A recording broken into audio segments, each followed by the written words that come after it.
What is the future of the Democratic Party in the age of Elon Musk and Donald Trump? I'm here in the office of Minnesota Democratic Senator Tina Smith here on Capitol Hill, who just announced recently that she will not be running for re-election in next year's midterms.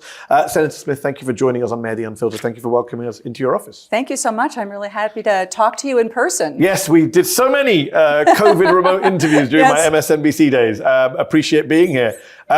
You got into a spat with Elon Musk, Shadow President Musk, on Twitter recently after you criticized the emails that Doge was sending out to federal employees saying, list all your tasks. And you didn't hold back. You said, this is the ultimate dick boss move from Musk, except he isn't even the boss. He's just a dick. You also called him a billionaire asshole boss. I'll be honest, Senator, like many people, I'm not used to seeing many Democratic politicians use such colorful language to describe their opponents. I approve of it. I'm just wondering, in your case, where did it come from? Well, so I've been so upset about what has been happening. I have been feeling feeling it's so important that we speak out, that we speak the truth, that we don't hold back. And I was sitting at home in front of the fire and with my husband, and I'm reading that Elon Musk has done this. And I had that sense of anger that how many millions of Americans have felt when you got some jerk email from your bad boss on Saturday night, basically saying in so many words, prove to me that you're worthy. Yeah. Prove to me that you are actually doing anything that I should care about. And I felt so angry for everybody who would have gotten that email, understanding they were under so much pressure and so much uncertainty anyway. And I'm like, who are you? What gives you the right? He's not even the boss. You're not even the boss, exactly. And so I just spoke the truth as I would have said it to my husband, Archie. Although the next morning he woke up and he was like, what is going on? Have you referred to other Republicans as dicks before? Is there precedent? I don't know that I ever really have. Is Musk sui generis here? I am known amongst those who know me as a pretty good at profanity. So I don't think that part of it was so surprising. But, what I think is actually going on here is one, connecting with that view that these are just jerk bosses. And I'm on the side of the people who are doing the work, not on the side of the people that are just, messing everything up. Did you get any pushback from your colleagues or from leadership? Your party's known for being obsessed with decorum. Yes, well, no, actually, I didn't. And in the world, in the pantheon of senators, I am not certainly one of the ones that has the greatest social media following or the biggest Instagram. And well, that tweet went viral, I can assure you. It changed. A recent Politico piece referred to a new breed of, quote, potty-mouthed Democrats who are, quote, cursing up a storm and are, quote, looking for shortcuts to authenticity to channel voters' rage. Is that a fair analysis in your view? Do you think a lot of people in your party, I'm not saying yourself, but we are seeing a lot of people speaking much more bluntly. Is that an attempt to try and connect with people in this podcast, Rogan, social media era? Well, so I think there are a couple of things going on. One is that I think most people are really smart and they can tell whether you're coming at this from a position of authenticity. Does it sound real, or does it sound like somebody told you to talk this way in order to appeal to some audience that you don't really understand? So I think, as always, that sense of authenticity and realness is it either comes through or it doesn't. And I think people are pretty good at figuring out whether it's real or not. But I think there's another thing going on, which is that, just to be clear, in the last election, Democrats, candidates, and others spent a huge amount of time and money in one portion of the communications ecosystem. And we were not present in huge portions of the media ecosystem, the place where most Americans are actually getting their information. And I think we made headway in the 2024 election on that. We got better at it, but we're still totally outgunned. And I think we're learning those lessons. Cory Booker and I are working on this. We're working with all of our caucus to help to shift the thinking on how you actually talk to people. And let's have the novel conversation about how we should be talking to people about what they care about, rather than trying to tell them what we care about. And then you can start to have some authentic conversations and actually build relationships with people. Just coming back to jerk boss / dick boss Elon Musk and his politics.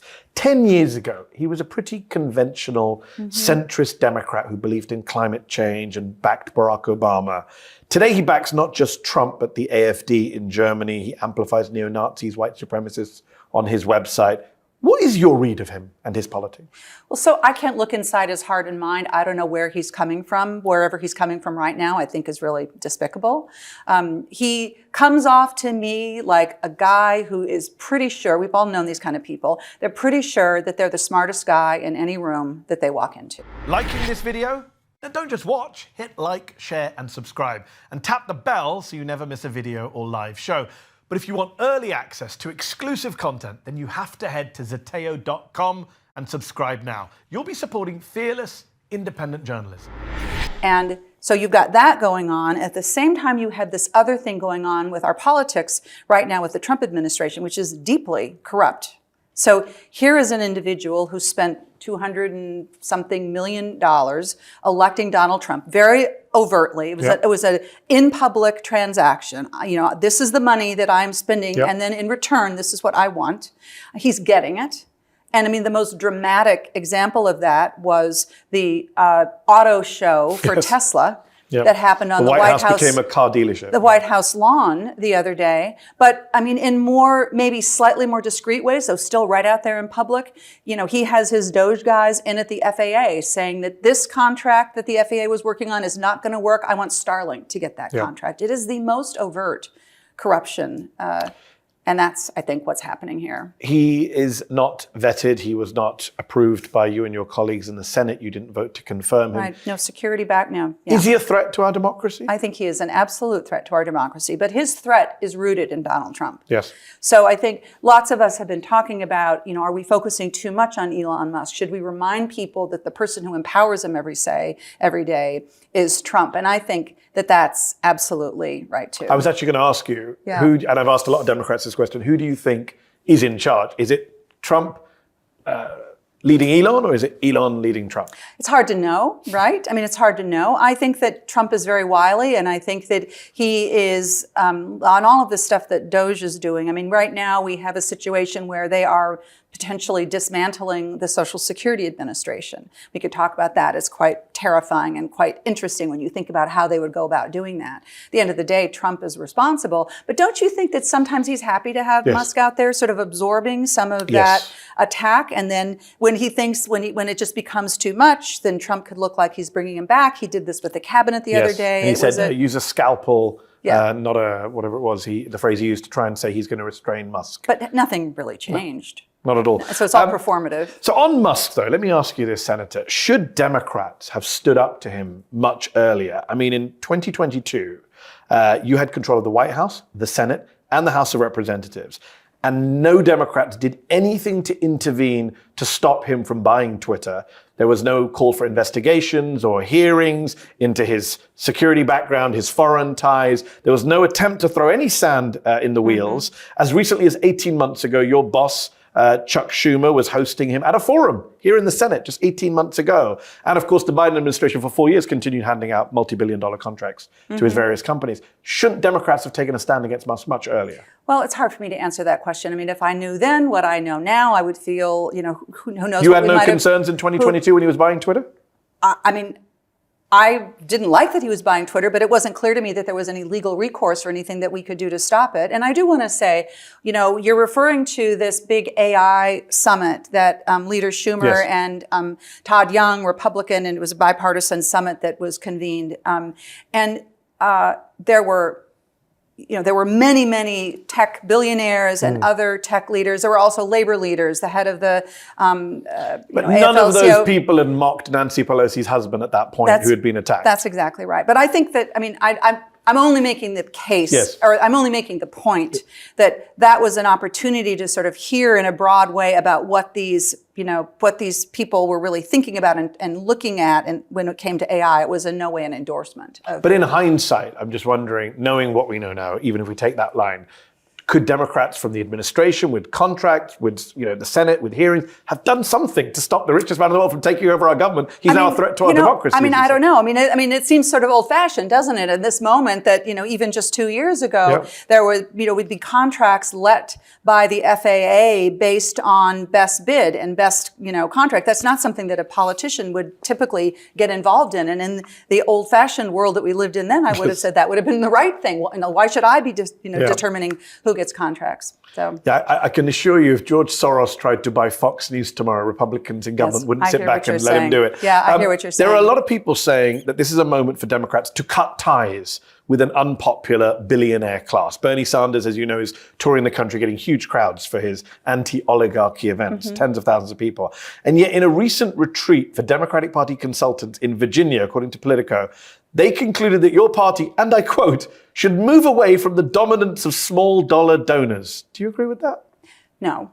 It's a weird thing to say after an election in which actually Harris did a very good job of raising small donors. I don't. I mean, I think that, our campaign's financing system is deeply corrupt. And we could talk about some of the deep challenges with the way that everybody raises money from small dollars by creating a sense of angst and deep anxiety to encourage a 75-year-old to give $5 a week when they think they're giving $5. I mean, there's a whole bunch of stuff to talk about there. But the deep corruption in our campaign finance system is the way that highly wealthy individuals can give massive amounts of money with no accountability. And then sometimes, like with Elon Musk, he just put it right out there. This is what I'm doing. But often you don't know who they are. And I think here's the problem that we have right now is that Democrats need to return to our populist economic roots. And I think this is what Bernie is talking about. I mean, and your colleague Chris Murphy has been doing a lot of media on this subject as well. He did our show. Absolutely. I mean, but then you have Hakeem Jeffries, the leader in the House, that was reporting that he went to Silicon Valley to make nice with the tech bosses and say, hey, we're not anti you. So there's mixed messaging coming out from the party. Where I am on this is that Americans know that their government is not working for them. And they realize that as hard as they work, they're not getting ahead. Their kids are doing worse than they did. And they're trying to figure out what the hell is going on. And Donald Trump and Elon Musk are saying, it's easy. You are the pure American. You are the true American. And the thing that you have to worry about are those immigrants and those black people who are stealing from you. And Democrats need to have we need to say no. What the problem here is that our government is too often serving the interests of the wealthiest people and the biggest corporations, and that's hurting you. And we're going to fix it. Well said. I think we can both agree that the Democratic Party is split in more ways than one. I recently interviewed Washington Congresswoman Pramila Jayapal, who told me that she feels your party is leaderless right now, given you're in between presidential elections. Whereas Congressman Jim Himes, who I spoke to a few days ago, said, no, the party isn't leaderless. In the House, Hakeem Jeffries is doing a fine job, he said. Where do you stand on this matter? And is Chuck Schumer the right man for this fascistic, chaotic, historic moment that we're in? Is it time for a newer, younger, more dynamic leadership for the party? Well, so first I just want to observe the obvious, which is that when you are the party out of power, when you are a highly fragmented party like we are, when you don't have one leader who stands at the top of any pyramid, which the Democratic Party isn't. And you're not a cult.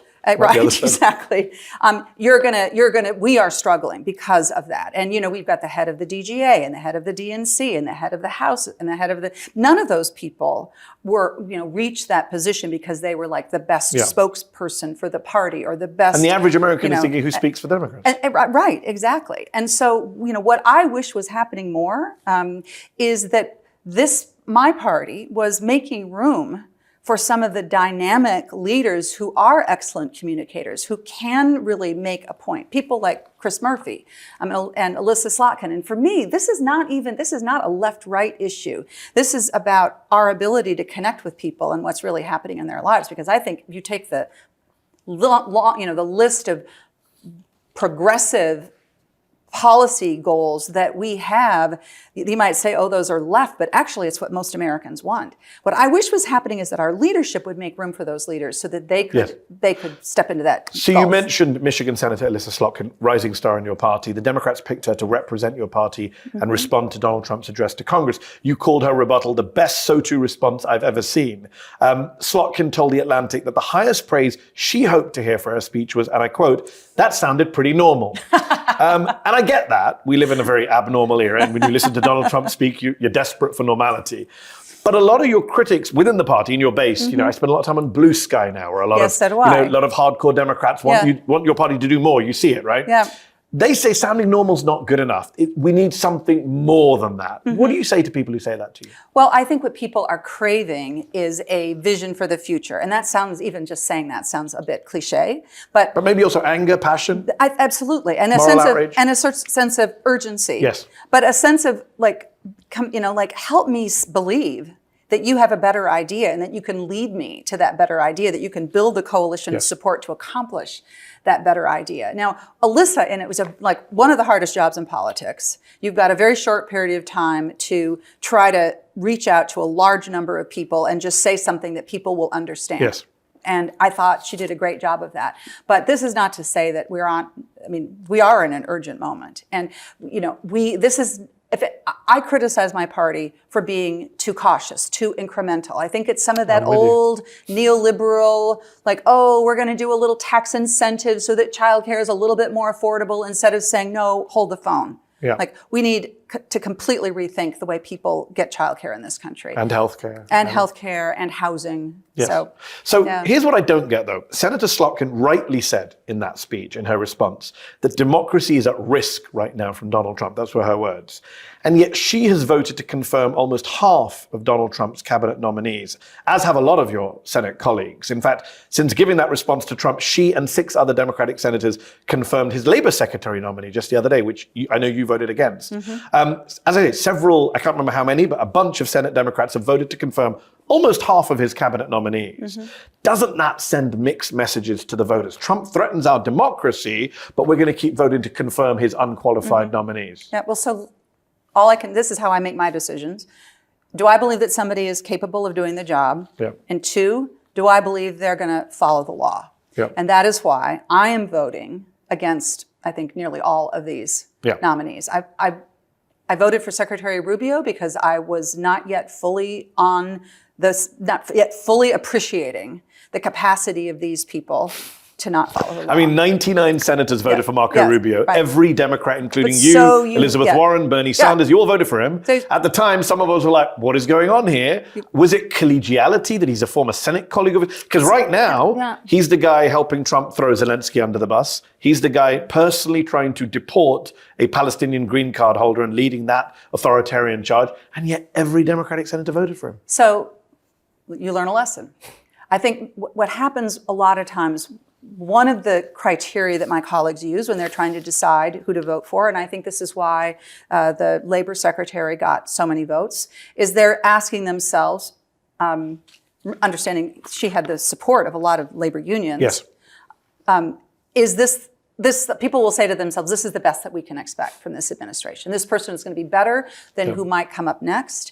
And therefore, I'm going to support this person because I don't want the worst alternative down the road. And I think that is how some folks, I'm not saying that's how I do it, but I think that I can understand why people make those decisions. And I think when you are representing a state where you know that a large proportion of the people who voted for you also voted for Donald Trump, then you are, let me put it this way. The path forward is to not tell every Trump voter in this country that they're full of it. Yeah.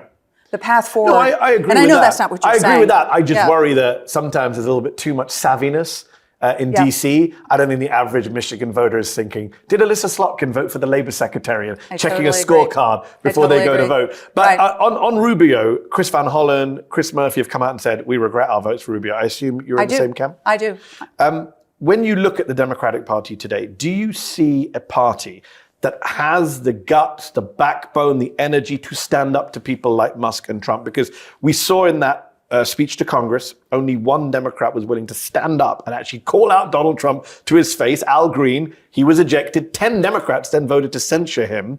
One of those 10, Jim Himes, came on my show not long ago and said, while defending his vote of censure, he did actually say to me something interesting. He said, look, in hindsight, maybe when Trump started attacking all of us and saying you're radical left lunatics and making racist jibes about Elizabeth Warren, we should have all en masse got up and walked out. That would have been a powerful moment. What do you make of that idea? Do you think there should have been something more demonstrative, performative that night from the Democrats? So the paddles really didn't cut it. I agree. I think it's hard. Honestly, it's hard. In every moment, we're all trying to figure out what is the best way? what is the best way to condemn this individual, to heighten the sense of urgency about the actions that we need to take, and to encourage people, to help people really believe that they have in themselves and the actions that they take the power to make a difference. I mean, this is the strategy of this is the Trump strategy, obviously. We're going to flood everybody with so much crap that you don't even know what to respond to next. So flood the zone. And it's not, it's flood the zone. You're going to be exhausted. You're going to feel powerless. And what you'll do is you'll tune out. And right now, that's working for a lot of Americans who are just it's so overwhelming. They don't want to even think about it or talk about it. And so what we're trying to do in the moment is to figure out, like, it's a constant calibration. Now, what I think happened on the night of the State of the Union is that, I went, some of my colleagues didn't go. I felt that it was sort of my responsibility to bear witness. And I also thought that if I went, I was going to get more attention for the things I was going to say about what the president said. Because I wanted the attention to be on him about the terrible things that he said, about the way that he approached it. I think this is, though, who knows what the right thing to do is. Honestly, I'm not arrogant enough to think that I know for sure. but I do think the focus should be on him and not on our demonstrations, which I believe is actually a distraction. So as you know, since the election, there's been a debate in your party as to what went wrong, why did you lose, who's to blame. People from different wings point the fingers at different wings, as is often the case. Senator Slotkin told The Atlantic magazine after her speech, it doesn't win elections to just speak to the base of the party. If it did, Kamala Harris would be president.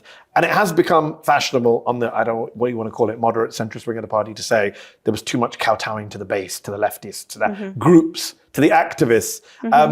Do you share that view? No, not really. I mean, here's what I think. I think Democrats have to have a real reckoning about the fact that the relationship that we thought we had with voters, our base voters and others, that relationship is not that great. It's weak. People don't think that we're standing up for them. Yeah. They don't, as I've been saying, somewhat in jest, but I mean it, it's like the old thing, like they're just not that into us.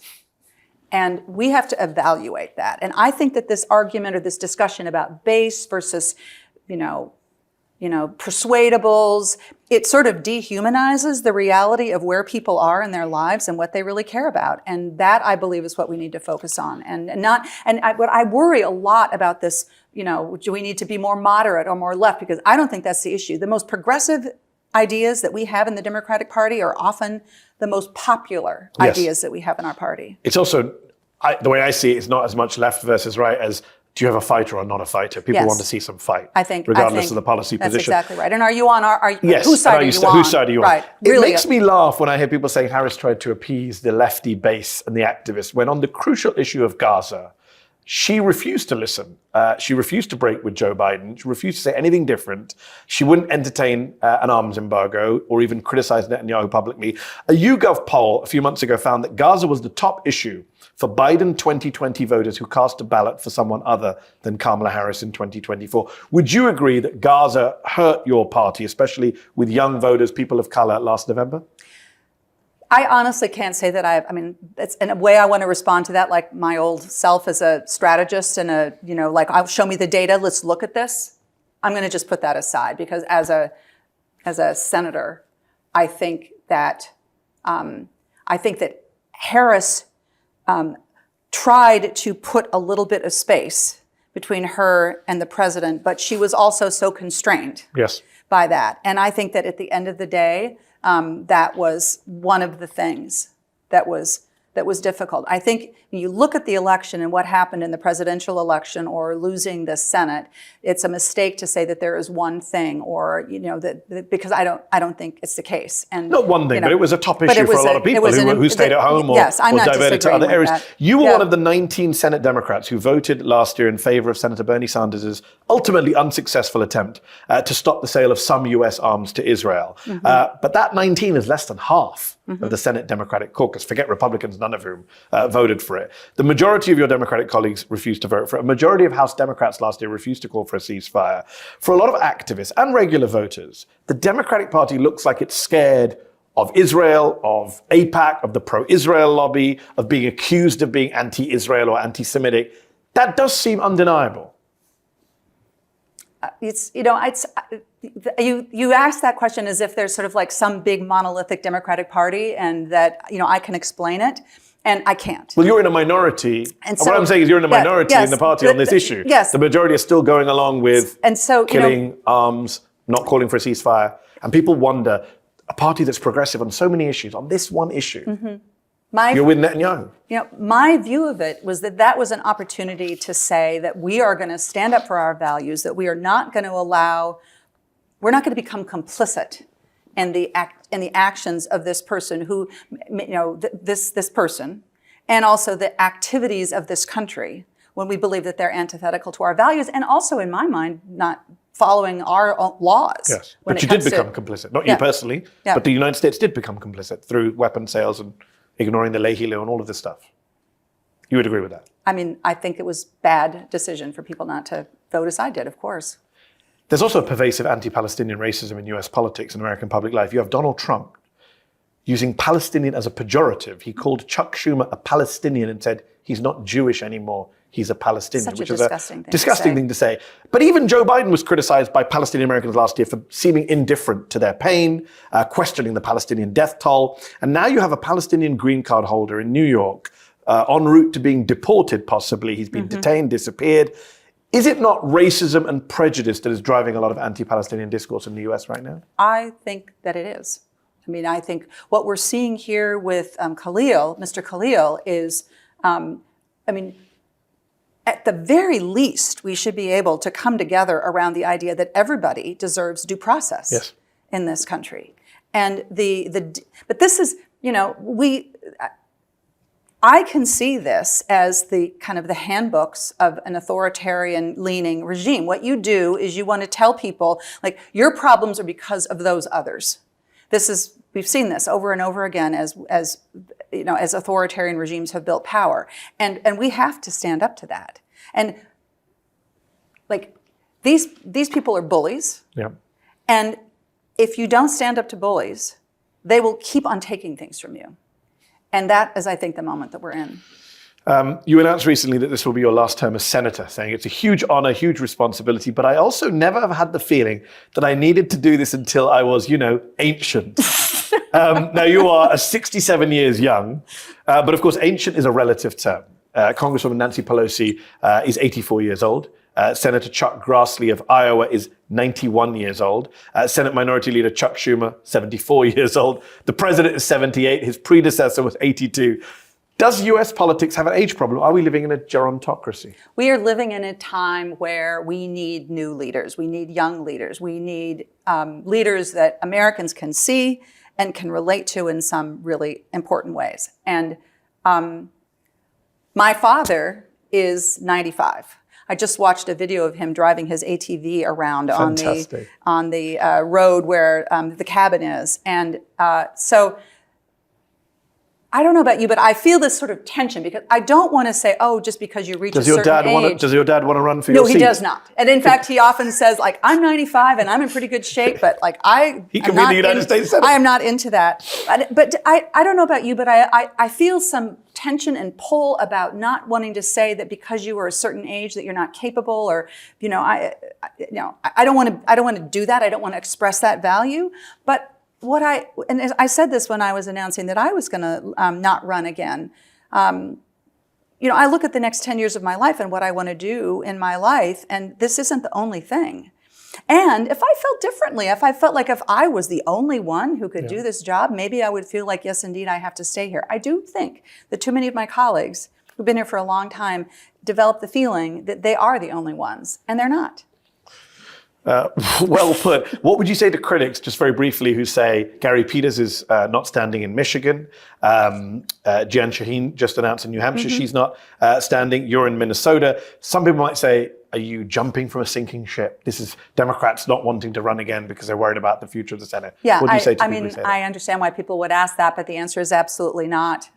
I think if you're a John Tester in Montana, you might decide to run again, even if like a big part of you wishes that you didn't need to do that, because you probably are the only one who could win a statewide election. And he did way better than the top of the ticket in Montana. He was really indispensable in that sense. But the rest of us are not. And I think there's great power in coming, serving for a while, doing everything that you can, and then moving on. And given you're not running again next year, what do you think your colleagues who are running again in 2026 should do that they didn't do in 2024? Well, one, I think they need to figure out how to go to where voters are and communicate with them in the places where voters are. I think we're learning that lesson, and Senator Booker and I are working on helping our Senate colleagues figure that out. But I think, again, it sounds sort of obvious, but sometimes the best things are obvious. I used to, like way before I was ever in the Senate, I used to be a focus group moderator. And so I learned how to really listen to people, not just like sort of listen. And I think right now in this moment, what our colleagues should be doing is getting the hell out of Washington as much as we possibly can and be out there listening and talking to voters. Last question for you. A lot of people out there look at Washington, D.C. D.C. is now pejorative, as you know. People think everyone in politics is corrupt. They think Congress doesn't get anything done, and there's some truth to that. But of course, that's not the whole truth. And in fact, some could argue Joe Biden lost because people didn't realize he had done the American Rescue Plan or the Inflation Reduction Act or the CHIPS Act. There was actually a lot of legislative activity. I just wonder if you're talking to someone and telling them about your 7 years in the Senate, what vote of yours are you most proud of? Oh, I mean, honestly, I haven't thought about what the vote is that I'm most proud of, but what I have done right now, I feel most proud. There's 2 years left, so who knows what might happen next. I am very proud of the work that I've done around mental health and speaking directly about the need for better access to mental health care, talking personally about my own experience with depression and using that as a way of tearing down some of the stigma there, and then using that power and that platform to improve access to mental health care for everybody. This is something that is broadly an issue for Americans, and I think the more we talk about it directly, the better off we are. So I'm proud of that. Well, on that note, we'll have to leave it there. Senator Tina Smith, thank you so much for your time. Thank you so much. Appreciate it. Did you like this video? Don't forget to subscribe to this YouTube channel and turn on notifications. For exclusive content and to support our independent, unfiltered journalism, head over to Zeteo.com. Your support matters.